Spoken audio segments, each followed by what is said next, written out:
Bryony Gordon. Hello, presenter Bryony. Hello, producer Jonathan. This is the first time that we're being visualized. I know. How do you feel about that? I feel really excited actually, because we're in, like, if you're listening, if you're one of those if you're watching, by the way, old-fashioned people that listens and not watches things, it'll just be exactly the same podcast. But actually, if I can describe to you, it feels weird describing it if you're watching it on YouTube. Describe away. I'm sitting on like a nice sofa. They've got like a cutout of the Life of Bryony logo. They've got like a cutout of clouds. There's a like a bust. There's a woman with a huge ass like a bust. I'm worried that won't pass YouTube standards. We're gonna have to blur that. There's nipples, guys. Yeah, I think put our arseways if you can. It can't be Bryony themed without there being some sort of like nakedness. A couple of things, two things actually on the set. One, the vase game is strong, like a lot of vases, which I like, and I love the animal ones, to be honest. Vase. You say vase, I say vase. Okay, I'm from a different country. Other thing, we do a lot of episodes, Bryony, where people cry. We're quite a cryy podcast, and is this room too cheery for someone to cry in? I think it'd be fine. But can I just say something else that I've noticed? Okay, because I don't want to like spoil the magic on like episode 1 of visualization, but we share this studio with the Soccer A to Z guys, and I just seen underneath the bust of the boobs and the butt, it just says Panini sticker book. Okay. Plus Bex /Shearer/Rooney. Do you know what we should do? I know it's too soon for it might be too soon for this, but like, let's do one of the episodes from the Soccer A to Z set. See if anyone notices. See how we feel. We might get more laddie. We haven't confronted the bit of my life which is we've spoken about my love of Arsenal anyway. We have, definitely. I'll tell you two things we've spoken about: your love of Arsenal and also your love for Grey's Anatomy. Both of which, I don't know which one is stronger. They're both super strong. Have you heard of the marshmallow test? No. In the test, a child was given a marshmallow or another treat and told they could either eat it immediately or wait for a short period. I have heard of this. Yeah. If they wait for 15 minutes, they receive a second marshmallow. Which child are you? Are you the immediate gratification single marshmallow, or are you a wait 15 minutes, sit in your hand, double marshmallow gal? Which do you think? I think we might be the same. 3, 2, 1, answer. Single. Instant. So I never, ever could. I mean, now, as a 44-year-old woman who's done a lot of therapy, been to rehab, all sorts of other horrific, shitty things that I've had to go through to get to this stage. Now I'd probably wait 15 minutes for the second marshmallow, but that's not who I am as a person. No. And how this came up this week for me is I'm still the marshmallow immediately person, because I freelance and sometimes I do my evenings during the day. So I use the window of free time that I have, I'll use it in the morning, but then I'll resent the fact that I have to work into the evening. I'm like, Jonathan, you're doing the same 8 hours as everyone else. You just chose to front load that with fun stuff. And now here you are at 9 p.m. That's working. Mad. It is. And I realized that's the marshmallow test. I've said, oh my God, I'll have the free time now, please. And then I'll deal with consequences later. Always do the hardest thing in your day first. Okay. That's true, actually. Oh, it's easier said than done. This chat that we're about to have, this week's episode, which is kind of, broadly speaking, linked to my book coming out this week in paperback, but really it's a more wider conversation I wanted to have about anxiety and how we're kind of thinking about it all wrong. And we've done a lot of, we were talking a lot. I was talking to someone recently who was telling me this fascinating thing that I wanted to kind of mention to listeners or viewers of the Life of Bryony.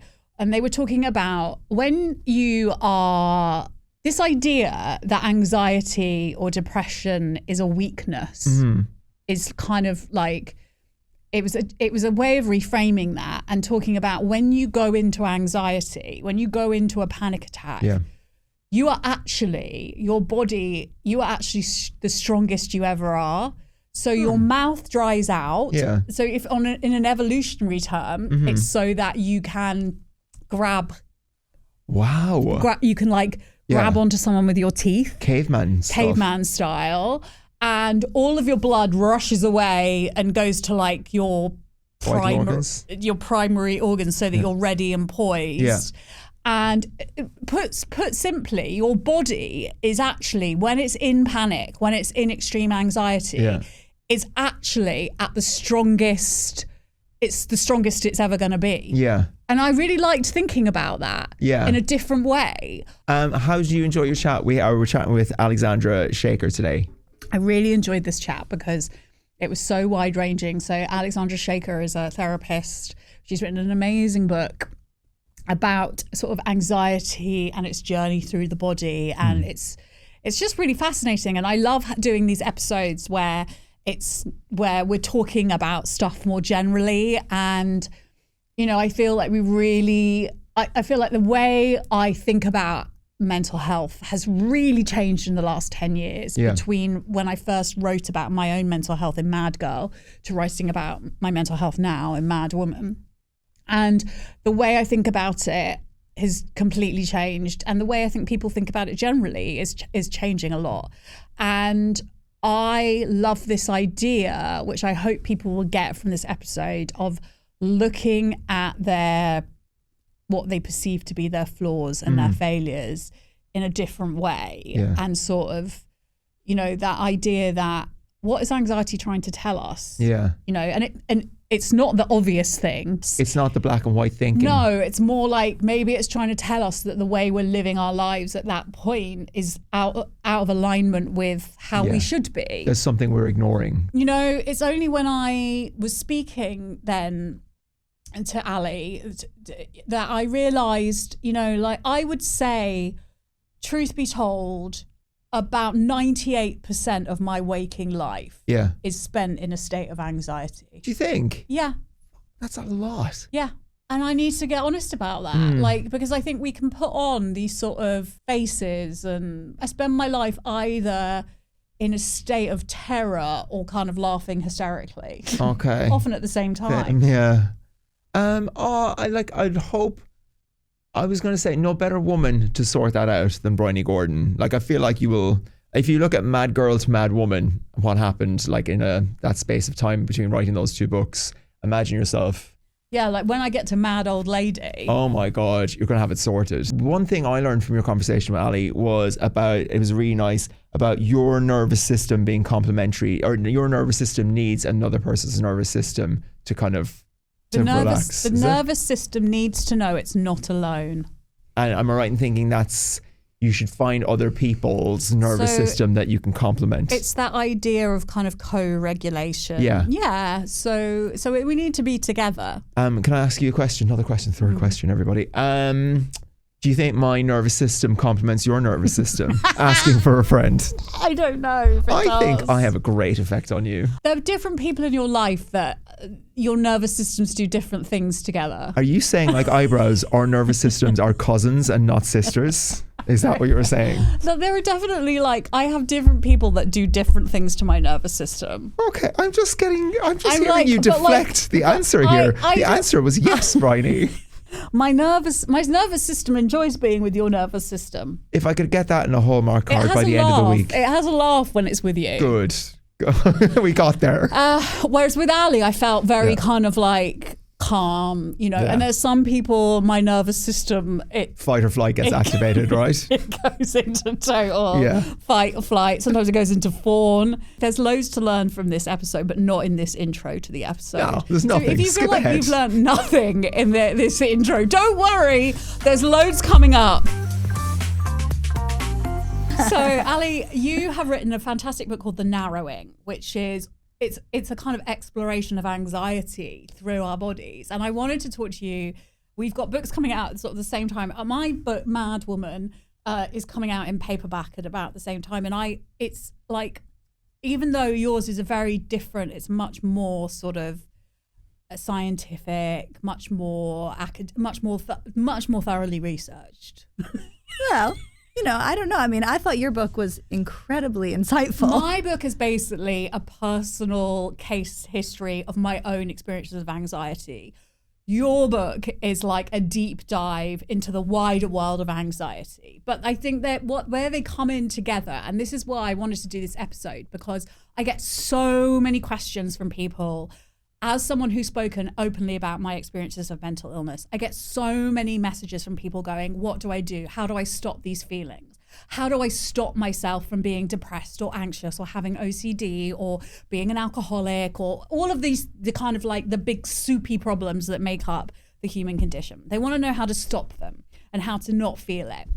And I also wanted to do that when I was, at the beginning, well, not just at the beginning of my journey, and my journey, by journey, I mean my life. I mean, I for a long time also wanted to know, how do I stop my anxiety? How do I stop depression? How do I not feel these terrible, horrible things that my body keeps making me feel? And actually, what I've realized as I've got older is that the mistake I've been making is to try to not feel them, looking for the way to drown them out, to quieten them. And what I really realized, and what my book is really about, Mad Woman, is I changed so many of my thoughts about mental illness in the 10 years since I've written Mad Girl, which was my first book. Yeah. About my experiences of OCD, and that was why the subtitle is How to Survive a World That Thinks You're the Problem. I thought I was the problem, and I realized actually I'm the solution, and that anxiety and depression aren't like, we're going about it all wrong. The way we tackle it is all wrong, and the way we try and get rid of it is all wrong. And actually, anxiety and depressions anxiety, depression, these mental illnesses, they aren't the problem per se. I mean, they are a problem, obviously, but the solution lies in them. And actually, you're much better off leaning into them and asking them, what are they trying to tell me? And I really felt, reading The Narrowing, that come across this sort of different way of looking at anxiety, this problem that so many of us are experiencing. Like in your book, you say, as recently as 2020, researchers identified sobering increases in anxiety, depression, and thoughts of suicide. In the United States, reports of anxiety or depression have just about quadrupled over the past 2 years. And similar studies from the UK show anxiety and depression nearly doubling. I mean, that's an incredible statistic. It's horrifying. I mean, it's really troubling. I think it wouldn't shock me, actually, if the numbers could be higher than they appear in the data. Who's to say? But I think that the sort of like cultural movement toward hacks and quick fixes is sort of reaching a limit. And I think I've always found that approach to anxiety and to depression incredibly frustrating and sometimes even patronizing. I feel that way for myself. I've felt that way for others. And I think I'm so glad that this sort of message came through to you in The Narrowing, because that is absolutely what I am driving at, that there are other ways of perceiving these experiences that aren't to say that they're things we enjoy or want, but that we can approach them differently and in fact see in ourselves strength and a capacity for sort of insight and understanding and depth through these kinds of experiences. And I think I do want to say I loved Mad Woman. I thought it was brilliant. And I think the approach that you have of sort of integrating this incredibly brave personal story with your deep intelligence and humor is such a gift to people. I loved it, and I haven't read anything like it. So I'm really grateful for it. I thought it was wonderful. Well, I really wanted to talk about, because when I wrote Mad Girl 10 years ago about OCD, I really did have this thing where I thought mental illness, it's like, if just like if something goes wrong, if you break a leg, you'd get it, patched up, you'd take an ibuprofen or whatever. And it was very much like, it's a chemical imbalance. I'll take a pill and that'll make it better. And that that isn't my experience. Actually, the more I've gone into it, the more I've started to realize that actually mental illness is often our brain's very sophisticated ways of telling us that something isn't right. And so even though it's incredibly painful, they are warning signs, alert systems. And the reason, and the only way I realized this was during the pandemic. I always say that the thing that all mental illnesses have in common, from like anxiety through to psychosis and beyond, and eating disorders, everything, is that they work by isolating you. And they tell you you're a freak, and they tell you that you're alone, and they tell you that no one's going to understand what you're going through. And you talk about this a lot in the narrowing, about how connection and togetherness is often the kind of way to get through these things. But my experience of mental illness had always been that I felt very much alone and that no one understood what I was going through. And during the pandemic, I remember I was like, I'm very depressed. I am clinically depressed. And then, but it was the first time in my life I'd realized I was clinically depressed and that everyone around me was too. And I went, but of course we are, because our lives we've been disconnected from one another. We're not living our lives as we're supposed to be. And I was like, wow, this is actually a really appropriate way to be feeling. And this set me off thinking, what if all along, actually, my madness, my mental illness that made me a freak was actually the appropriate way to be feeling. And it was my brain's way of telling me that the way I was living my life didn't work for me. Yeah. And that really absolutely blew my mind. And then when I started to think of that in like the wider scope of how women are expected to be everything to everyone, and I started to go through an early menopause, and I was just kind of like medically gaslit at every turn and told that my palpitations were just, they were like, it was emotions, and it turned out I actually had an arrhythmia. I was like, of course I felt like this my whole life. Of course I felt fucking bonkers because I'm not allowed to be me in any kind of safe way. Being a woman is all about, being neater, smaller, more glossy, have more children, be more successful, do all of this, do all of that. It's like, I can't be myself in any kind of meaningful way. I don't know if I'm making any fucking sense now. I think you're making absolute sense. But also, I don't need to make any sense, like this is just how it is. And so I started to really think, well, hang on a second. What if the most mad among us are actually the most sane, Yeah. And what if you're not the problem? Actually, what if you are the solution? And what if, the reason so many of us are experiencing anxiety, are experiencing depression, is because we don't live our lives now as we should. Yeah. I mean, I think you're pointing toward the pandemic as this sort of clarifying period, although very painful, is so accurate, because I think certainly with anxiety, oftentimes what happens, and I think this applies to depression as well, is that there is this sort of lack of a certain buffer that people without anxiety seem to have. And there's lots of sort of scientific and theoretical ways to think about that, but sort of more colloquially, people with anxiety tend to sort of experience the fears and the awareness of uncertainty that is actually true for all of us all the time, but it's front and center and it's not clouded over or sort of obscured in any way. And that is really painful. At the same time, a period like the pandemic sort of showed us the reality of our lack of control, our lack of certainty, our sort of tiny, tiny place in this world, and how painful that can feel when we're faced with it. And so I think what you're saying really resonates with me and sort of how I think about anxiety and mental health more broadly. And I wanted to sort of also address the part about women's health in particular, because I think, women are historically under-researched, medically ignored, minimized. This is lethal in many cases. It's seemingly unending. I think menopause and perimenopause are sort of this new area through which we're seeing the lack of research and understanding in women's health sort of like really spotlit. And I think when it comes to sort of this sense of being sort of told your experiences are meaningless, they're nothing, you should just ignore them, this is a dangerous way to be treated by whether it's in a psychological setting or a medical one.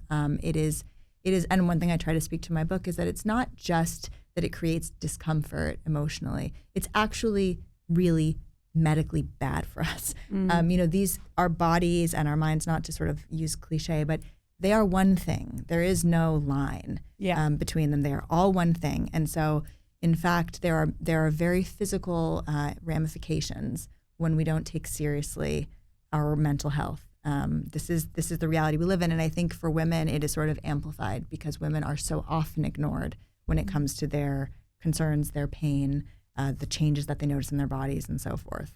Mm-hmm. So you sort of got into this world because of your own experiences of anxiety. And you're very frank about this in the book. You say, a lot of therapists are like, I'm not going to tell you anything about me. That's the kind of therapist, patient, client. But you knew when you were writing this book about anxiety that you had to be really honest about your own experiences. Would you mind sharing some of them with us No, today? Not at all. No. Thank you for asking. I mean, I think it's interesting. I was trained fairly traditionally. And so, disclosing my own experiences is just not something that was done, it just wasn't done. And when I decided to write this book, I knew that it was coming from a deeply personal place. And I felt that sort of trying to pretend that wasn't the case would be dishonest and it would come through. And I didn't think it was right. I just didn't think it was right. And so I decided sort of fearfully at times to do things differently. And in retrospect, when I look back at it, I'm so grateful for the fact that I've decided to be frank. I hope people find it useful.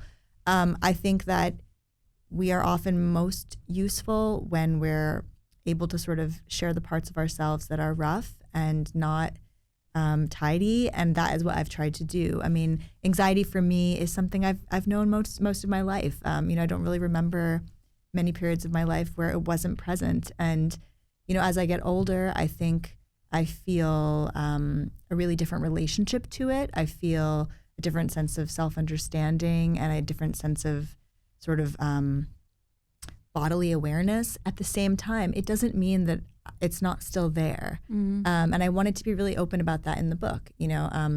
My anxiety looks different now in my late 30s than it did when I was 20. Let's talk a bit more about the kind of mind-body connection, because that's very much something that I've realized. Health anxiety, or just, we know that panic attacks feel like heart attacks. We know that our bodies are very good at telling us. Like often our bodies, not often, all the time, our bodies feel that something's wrong almost before our brains realize it. But there's obviously a massive disconnect. Like we hear a lot about how anxiety is, it's an evolutionary response that kept us alive when we were first humans living in the plains of Africa and lion coming, rival tribe over there.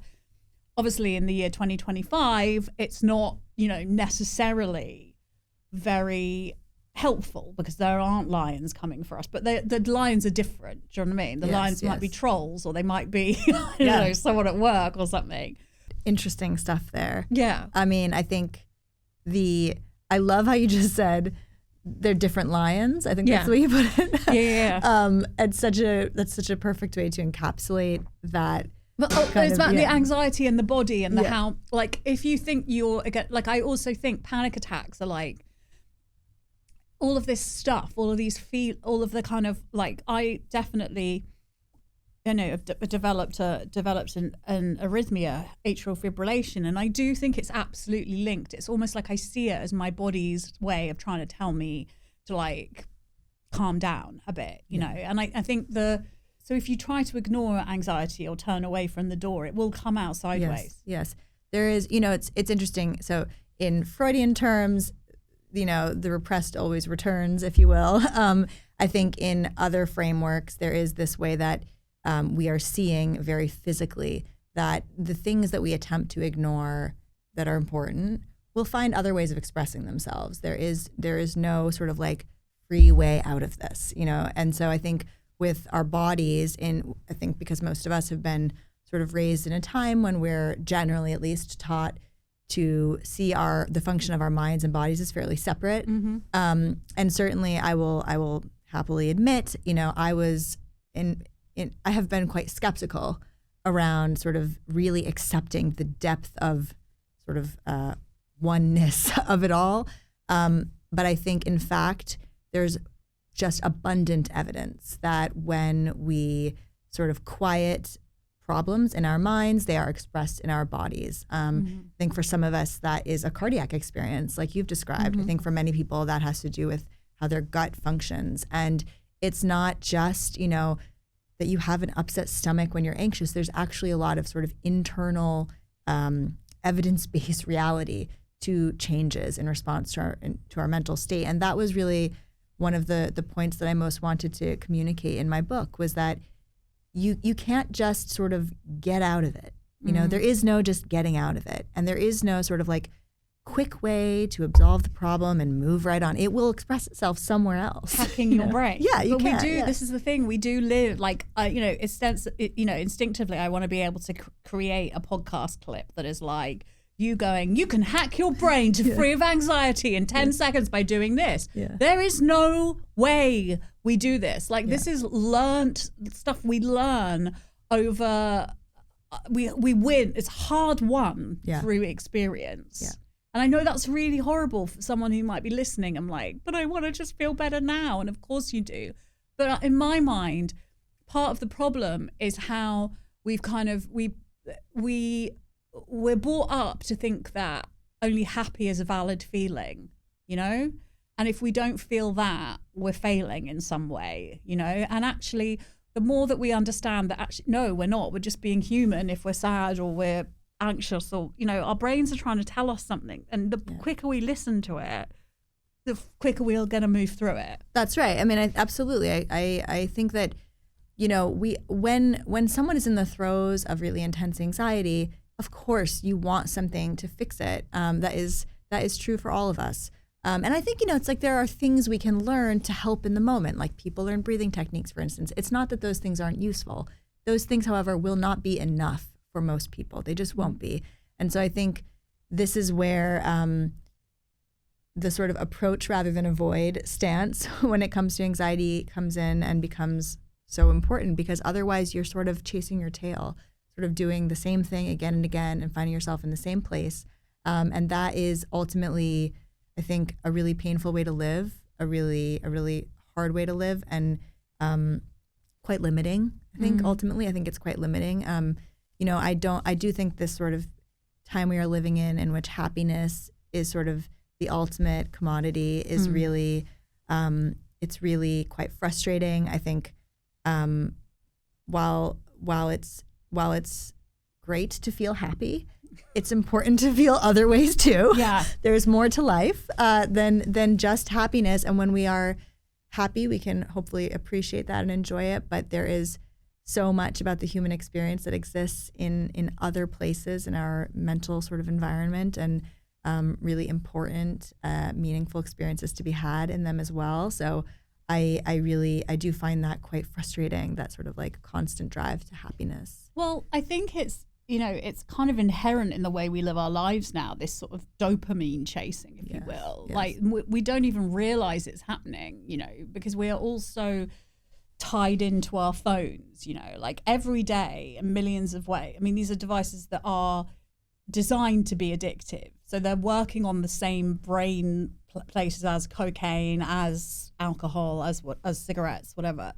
Like the alerts, the likes, it's all boosting, isn't it? It's all boosting dopamine, and you get used to it. And when you're constantly chasing dopamine, you're in it's hard to be happy. Yes.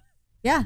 It's I think it's only I worry about the younger generation now who has really never experienced life without that. But I think even for those of us who experienced it first in adulthood or in late teen years, it is highly addictive, and it is it's just so powerful. It's so hard to step outside of.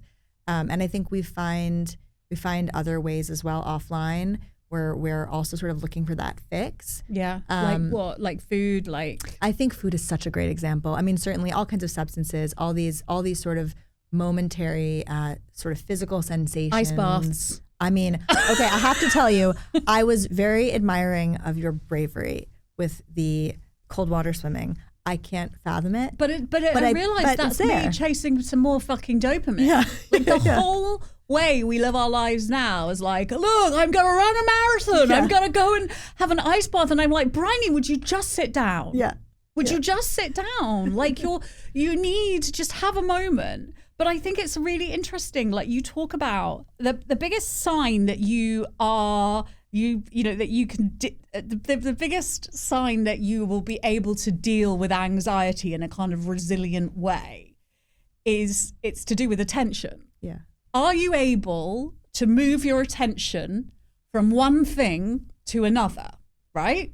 And I looked at that and I thought, oh yeah, that's true. Yeah, but we are, I would say, without being a bit like dopamine-y about it, it appears to me that we're living in a sort of an attention crisis. Like, oh, yes. No one has any attention anymore. You hear so much about rising numbers of ADHD, but even if you don't have ADHD, everything is vying for our attention. I'm vying for everyone's attention right now doing this podcast, Absolutely. I mean, I think I've heard it called the attention economy and these kinds of things. And I think these are really apt terms because right now what we are seeing, whether it's on social media or in more sort of older forms of media or in our own lives, sort of just how we operate by ourselves, our capacity for attention is so hindered at this point. It is, I find myself doing it sort of like the sense of like, well, what would it be like to be at home doing a task in my home and not also be listening to something and checking my email and like all of this at once. And it is incredibly difficult to stop. And I think that ultimately the power to control our attention at least a bit more is one of the best ways that we can care for our mental health. So explain what that's about. Yeah, sure. So in terms of anxiety specifically, the capacity to actually influence and modulate our own attention is one of the best ways that we can sort of shift our mental state. When we have no sense of control over our attention and it is moving at the whim of these external demands like social media and things like that, we are sort of constantly reacting and responding rather than making decisions about how we're reacting rather than responding. Yeah, well, that's those as two quite different things. That's a really good way. Okay, that's an interesting distinction. Yeah. I hadn't thought of it in those terms, but that's a really interesting distinction, right? So like this reacting, being sort of more impulsive, and responding being maybe thoughtful and more paced out, right? I think that's a really good way to look at it. And so I think with anxiety and attention, when your attention is being drawn to what feels like a crisis or a danger or something that has to be, that you perceive as being very urgent, you lose that space, you lose that capacity for reflection, for consideration before you react. And this is where I think we all get quite stuck with anxiety. And I think this is true for OCD as well, that it sort of cuts out the space. The space is lost. And so when I think about learning to use our attention, control our attention for our well-being, much of that has to do with sort of adding in time and adding in mental space before we act. And so I think this is a lifelong process. I think that very few people, certainly not me, are great at this. And I think we're living in a time when it's especially difficult. But I think it is perhaps one of the best things we can do for ourselves is to work toward it. I think it's so interesting. Last weekend, I had a night away with my husband and we thought, let's watch a movie. So we bought Gladiator 2. Now, you might think, where is she going with this? But I thought it was so fascinating. So the original Gladiator came out in the year 2000. So we're talking I can't even believe that, a quarter of a century ago, right? And at the time, it was considered quite like, it was a big Hollywood movie, blockbuster, a bit of gore, but it was quite a thoughtful film as well. I mean, it won Oscars, didn't it? And I was sort of thinking back to it and I was thinking, God. And so we start watching Gladiator 2 and immediately I was like, what the fuck does this say about us?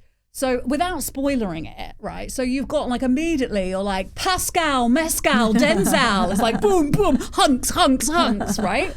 And they're like, the original Gladiator, it's like, we're not just fighting each other. Romans fighting Romans is not enough. We're like, we need a massive rhino. We need a massive fucking rhino to fight Paul Mescal. Yeah. Then we need a killer monkey. We need hordes of killer monkeys. And then they were like, that's not enough.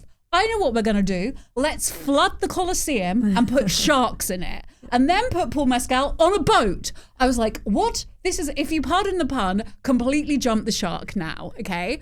I mean, whatever. But I thought this tells you so acutely what has happened to our attention spans in the intervening 25 years. It's like Russell Crowe fighting whoever in the in the Colosseum is not enough. We need great white sharks. We need, I mean, fair play to them, but to me it summed up our attention economy.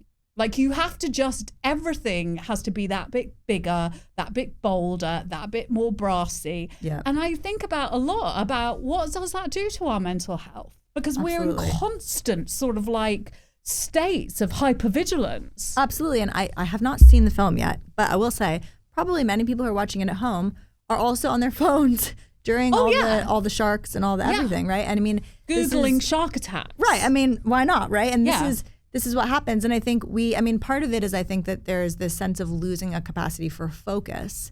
But I think in sort of like in a slightly different sort of tone, we lose a sense of calm within when our attention is moving like that. It doesn't really cater toward the kind of calm internal state that allows us to think, that allows us to sort of consider, that allows us to focus, certainly.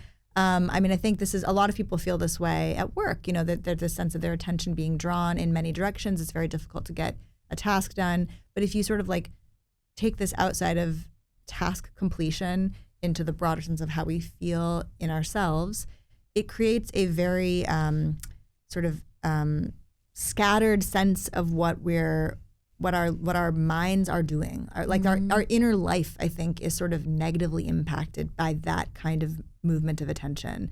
I think that the times within myself that have nothing to do with completing tasks that feel best are the times when I feel like my mind is able to move freely of its own accord, not in accordance with these kinds of sort of sensational demands all the time, or sort of non-sensational but still very interrupty demands. Well, when we give our brains space, they come up with their own. They come up with the solution to life's problems. Yeah. That's what I've discovered in my life, and I think this is where the meditation, the mindfulness comes in. And I know that people might be listening thinking, oh God, please don't tell me the answer is meditation. Because telling someone with anxiety to meditate is like telling someone in a lead suit to go for a swim. Like, it's really hard. It's just not, it's not really like a viable ask for someone, you know? Yeah. But what I would say is that, like, for me, as I've gone further along in my, like, what I would call my journey of sobriety or whatever, I don't meditate per se, but I have moments where I sit and I am not with my phone, or I'm not with a device, and I don't have the television on, or I'm not even reading a book, right? And I would say I get that I go to 12-step meetings. Yeah. And I always find that when I'm sitting in a 12-step meeting, just listening to someone else talk, or I don't know what happens, but with that space, when my brain isn't crowded, the problem I've gone into that meeting with, the answer will come. Yes. Because I've stilled my brain and I've shut off the rest of the world. And I'm like, oh, that's what I need to do. Yeah. That's what I need to do. And I guess that's what I get when I like go running or whatever. It's like I shut off the rest of the world and I give my brain that hour, and the reward I get back is the solutions for the other 23. Yes. I mean, I think in some ways what you're describing, I know you're a serious runner. I'm a really bad runner. Serious runner. I'm not a good runner, you run, but I am a serious runner. You're a real runner. I mean, I run very poorly. We're all real runners. If you run, if you move your do you move your legs? Do you put one foot in front of the other at a pace that is faster than walking? Well, okay, yes. Then you're a runner. By a small amount. A real runner. Okay. Well, I'm a runner. Yeah. And Say and it. Come on, I'm say going it. to own this, right? I am a runner. Yeah. I am a goddamn runner. Say it like you're in Gladiator 2. Right, can you imagine? Like, and then a shark comes in. Say it like you've got to fight and pull mezcal. I'm a goddamn runner. Well, it's like when I run, even though part of me is always sort of like internally complaining about the physical sensations of running, if I don't allow myself to have like a podcast on or something in my ears or music even, I find that same experience of explanation for what's been bugging me or a solution to something I'm writing about. And this is what happens. At the same time, I very often when I go for a run feel strongly pulled to have a podcast on, to have music on, because I want sort of like a sense of another voice in my mind. And I'm sort of trying, I think, in some ways to avoid but I think that it's internal okay. sense. Like I would say, if you're listening to this now on a run, like I think in a way that is okay because it's a sort of like you are getting space from the rest of the world and you're running and you're just listening. Like right, it's one thing. I think that kind of solo focus I think is really okay. So what I will say to you right now, if you are out there running, yes, you're a fucking legend. That's right. You are a runner. You are a runner. You are a runner. Yes, you are a real runner. Yes. And you know, we stan you, as the young people would say. I salute you. Yes. And I think that's okay. I think that it's, oh no, look, my attention's gone. But this is what, I mean, but this is like, no, but you're right. That is different from a scenario in which you have many demands on your mind simultaneously. That is different. And I wanted to come back to the meditation thing too for a second, because I do think this is something that happens all the time where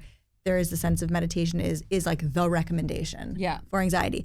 Meditation is wonderful. I think if people are going to do it, that's great. I do not meditate consistently. I always feel that I should. I don't do it very consistently. I might have like, in the average year, like, 1 month of consistent meditation. So I was going to say one meditation. In the average year, I'll meditate once. Once, right? But it's not the only way. Can I tell you something? Yeah. Sorry, I'm just interrupting you because tell me. attention. The only way I can meditate is if I'm rewarded for the meditation. I mean, this tells you so much, doesn't it? So I have an app. It's kind of a good idea. I have an app. Yeah. So I have to dopamine myself up. It needs to go, well done. You've meditated for 10 minutes. Yeah. Okay, well, here's not so differently. For the 1 month of 2024 in which I meditated, the only reason that I even did it for that long was because me and my wonderful group chat of psychologists and social workers were doing sort of like what's it called when you have like a check-in. Yeah. Like a check-in to be like, I did it. And we would do that to each other to meditate on the same app. I don't think I would have done it like 75% of the time if it wasn't for that. So that was its own dopamine hit. Okay. Because I would send a text and then I'd get a response like, you did it, whatever. So this is the world we're in. And I think for people who can meditate and make it a practice, I commend that. I think that's fantastic. I will try to do it myself. That said, I think there are, to your point, lots of ways that we can sort of find an internal space that might not be precisely meditation. And they might be as simple as taking a walk. For me, walking is one of the most sort of meditative states that I achieve regularly. It's not perfect. I know it's not the same, but I do think it does not have to be meditation for everybody. Mm-hmm. So we live in a sort of state, our nervous systems are sort of constantly activated. Mm-hmm. I mean, that's essentially the way we live now, kind of hypervigilant. Absolutely, yeah. And I thought this was really interesting because actually, for me, a lot of good mental health is about switching ourselves out of that. It's like calming the nervous system. This is essentially what we're talking about when we talk about brain hacks. It's like, so this is what, splash water in your face or ice bath or whatever. But this I thought was the most beautiful thing that I read in your book. Which is you talk about this is in a chapter called regulation and perseverance. You talk about polyvagal theory. Yeah. Central to polyvagal theory is the principle of co-regulation. So this is what should happen to us when we're babies. Doesn't always, but our carer teaches us how to regulate our emotions. Now, obviously that doesn't happen. For various reasons. Mm-hmm. But these social experiments begin at birth between a newborn and their mother. And if we are lucky, they shape our lives and foster a sense of being safe in the world. A felt sense of safety can emerge in conversation with a trusted teacher or by spending time with a close friend or in the comfort of reciprocal love. And though one could argue that these are in many respects physiological experiences, they are also something else, something that measurement can't touch. Soon after speaking with him, I attended a talk at a trauma conference where a doctor describes co-regulation ever so poignantly, saying the nervous system has to be convinced it's not alone. Yeah. I was so touched when he said that. Stephen Porges, who founded polyvagal theory, sort of developed it over decades, has an incredible capacity to describe our emotional lives and our physical experience in tandem. And co-regulation, I think, is such a powerful principle for the experiences of babies and children, but also for us as adults. I think that so much of treatment for anxiety and for OCD in particular has this element of trying to sort of train yourself to feel that you can tolerate distress alone. I'm generalizing when I say that, but there is this bent on sort of tolerating things alone. And I think that one thing that I find really important to take into consideration is the fact that we don't really exist well alone as humans. We need other people. We need a sense of safety, ultimately, which is what polyvagal theory is very much about, and love and connection. And so I think that ultimately really treating anxiety, really treating OCD, it has to include this element of our sort of social need. It can't just be that we learn to tolerate our pain on our own. Yeah. I think there's value in tolerating things within ourselves, of course, a great deal of value, but it's bigger than that.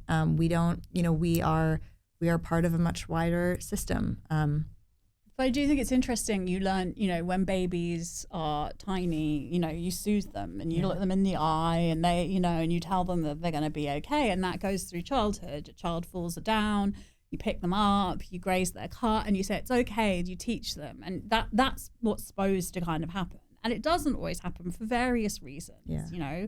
We don't learn, instead of being taught, it's okay, this bad thing has happened, bad things happen, but this is okay, and we're going to feel this and we're going to move through it and then it will get better. Yeah. Often what happens is it's, you'll find a child cries, stop crying, don't be silly. Yeah. We're never taught, and that's not to say that the parent is at terrible fault for that. It's just the way Western culture has been, right? For many ways. Stop it, be quiet, stop crying, don't be silly, stop being a drama queen, whatever, right?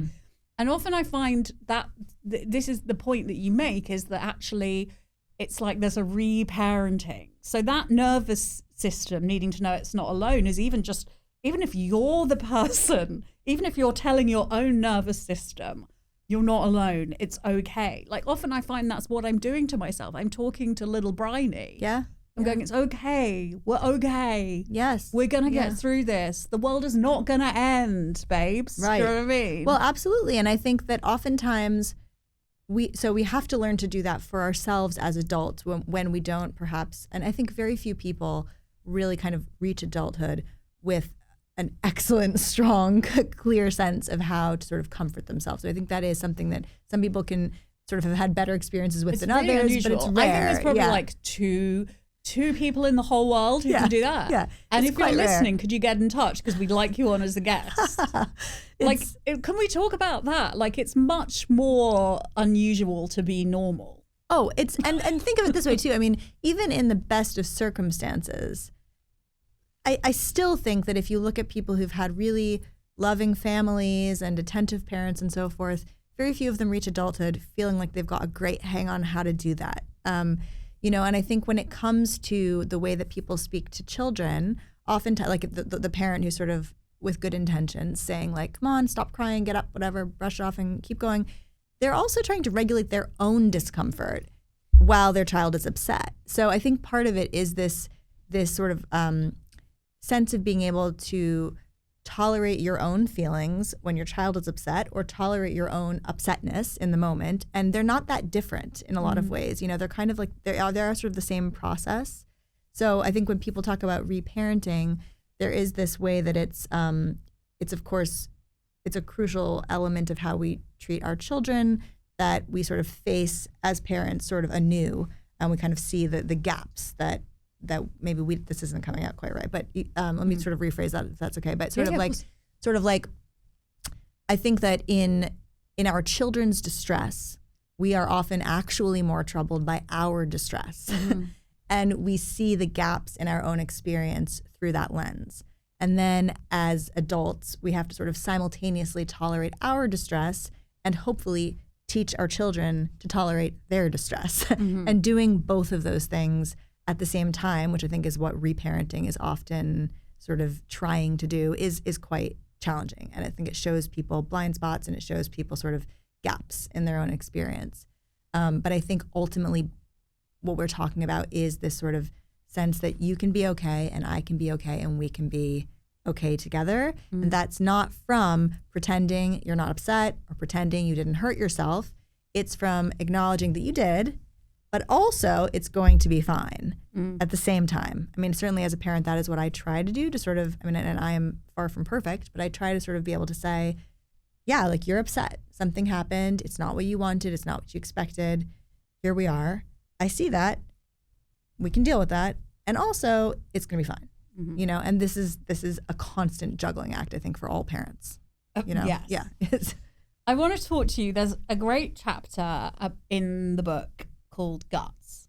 And it's all, you know, it's all about, I suppose there's a lot about the link between the gut microbiome and mental health, but that's not really what I want to talk about. Because what I felt when I was reading about it is you talk a lot about health anxiety and all the different ways in which we try to control our longevity, and all the ways in which we're like, I'm trying to be healthy. I'm taking this supplement. I'm taking this probiotic. And you address whether probiotics make the slightest bit of fucking difference to people's gut microbiomes. But anyway, but while I was reading it, I was really struck by this sense of like how so many of us are desperately trying to sort of control our wellness with supplements and different diets and different exercise things, you know. And that in a way has become like, it's become the great sort of way of trying to control anxiety in the year 2025, is this kind of like the worried well. Yeah, absolutely. Don't you think? Yeah. Yeah, it's so interesting because it's like, I'm going to see if I can articulate sort of this interesting sort of split. It's like, on one hand, I think there is this sense of, okay, so we are coming to see as sort of a society generally that the body and the mind can't really be separated.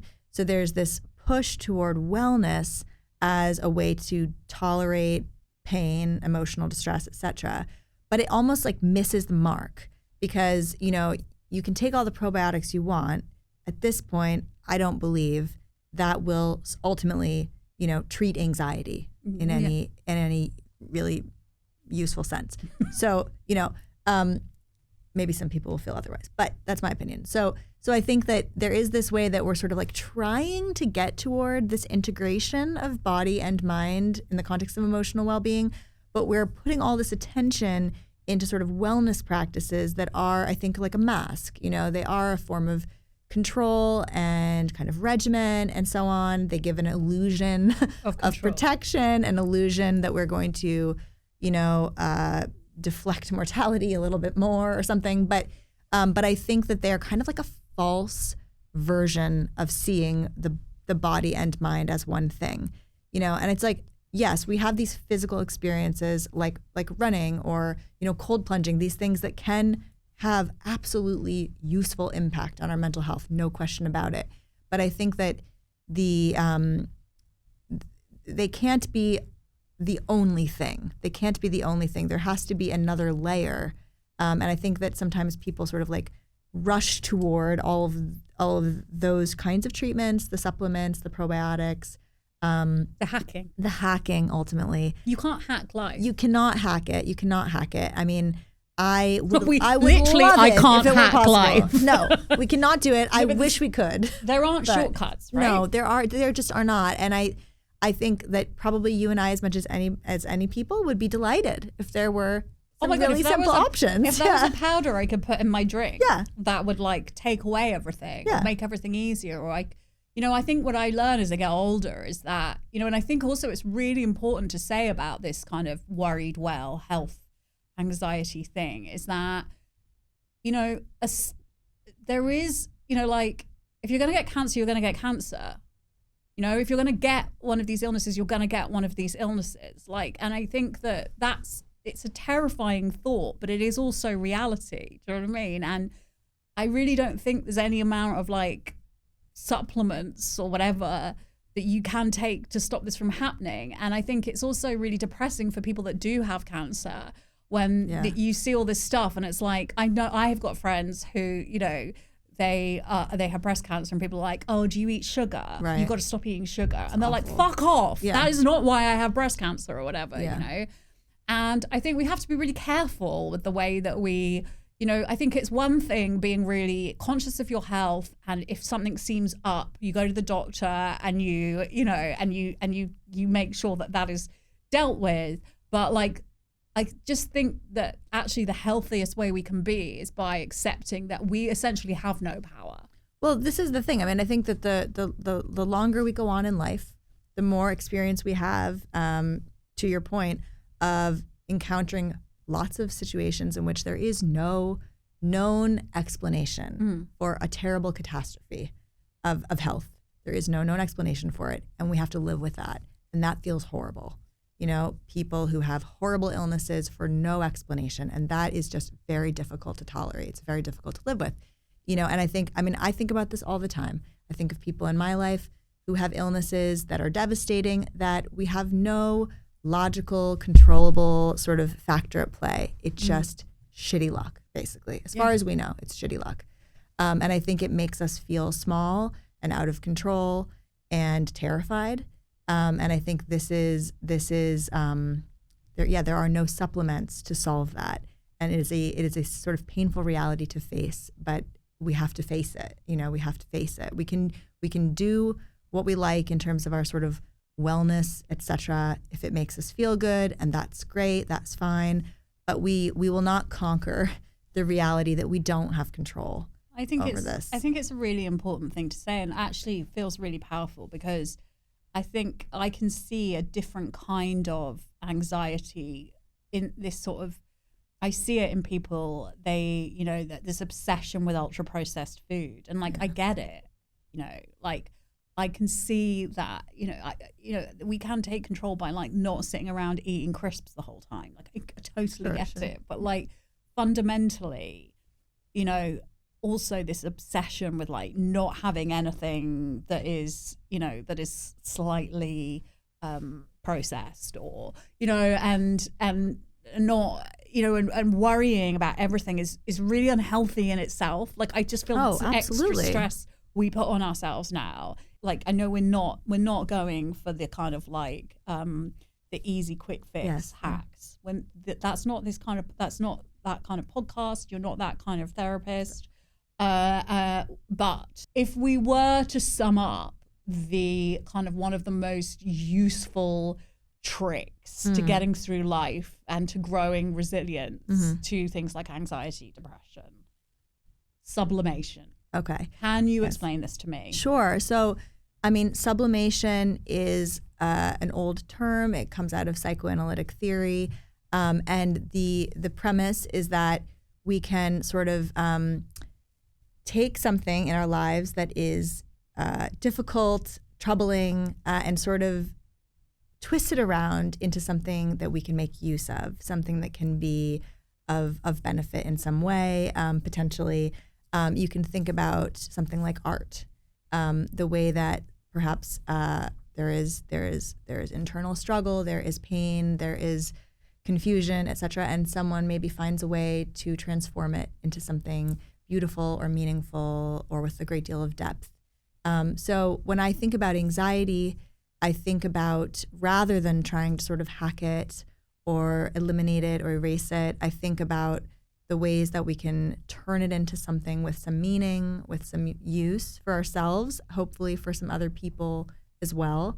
And I think that sublimation really captures in a beautiful way that potential within all of us. And it doesn't have to be anxiety. This can apply to depression. It can apply to any number of experiences. But at its heart, I think it requires us to see and sort of live with the painful parts of ourselves in order to kind of find the door within them, if you will, kind of coming back to the beginning. So it's like taking the negatives and turning them into positives. Finding something of value, finding something of meaning, and something that you can feel enriched by, in a small way or a large way.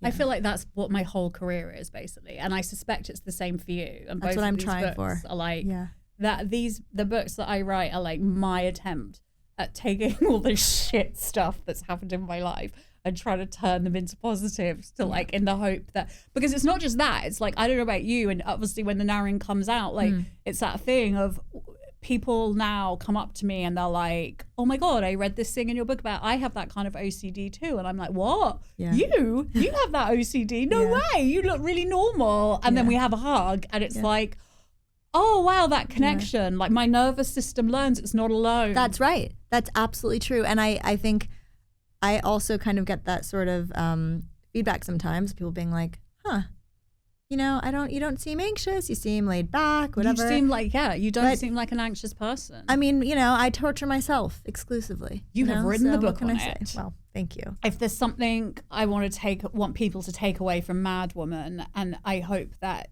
I kind of feel like I took away from the narrowing, is like, don't dismiss yourself. Yeah. Don't dismiss your feelings just because you've been taught that's what you should do. Yeah. Like, if you do that, your body will show you in a catastrophic way sometimes. Like, it will try to get your attention in a different way. That's right. Yeah. And it will narrow your life right down to that sort of that. So that's your only, your existence is that's right, whatever is going on. And I think that's a really important thing to say to people, is that if you're feeling shit and if you're feeling anxious and you're feeling depressed, we're taught often just ignore it, dismiss it, put it away, try and be happy, try and think of happy things, and actually don't do that. Mm-hmm. Don't do that. Listen to yourself. 100%. I think that's absolutely the common, one of many, but absolutely the sort of like resounding common through line. And I think that would be, I think that would feel like something people would be happy to hear and sort of make use of. So, yeah. Do you find that you have their clients, patients shaming themselves? I think that at the heart of feeling anxious, whether that's in the context of OCD or another sort of anxiety, is a terror that what we are experiencing is something that is sort of crazy and which we are alone with. And this is where I think the value of a book like Mad Woman is so especially profound, because you are so honest about the nature of your specific experiences in ways that I think will allow many, many people to feel this camaraderie that they have otherwise probably felt totally lacking in their lives. But none of us are alone. None of us are alone. And this is ultimately what I think is sort of at the heart of all of our health, which is that we are not, in fact, alone, even when we feel most alone. There is always hope. There is always potential. In the times when we feel most sort of isolated, these are exactly the moments in which we have to find a way to connect with somebody else. Otherwise, I think that things grow just like children sort of with monsters under the bed. When we are alone with them, they feel much bigger. They feel much more frightening. In saying them, in telling them to another person, we can sort of little by little find them to be something we can face and tolerate a little bit more. So that is my biggest takeaway from this chat that we've had, right? Which is, find someone who makes your nervous system feel less alone. Yes. Yeah. Find someone who, whose nervous system goes well with your nervous system. Yes. Yes, exactly. And I feel that like my nervous system has really enjoyed hanging out with your nervous system. My nervous system has today, enjoyed Ali. this so much. This was such a joy.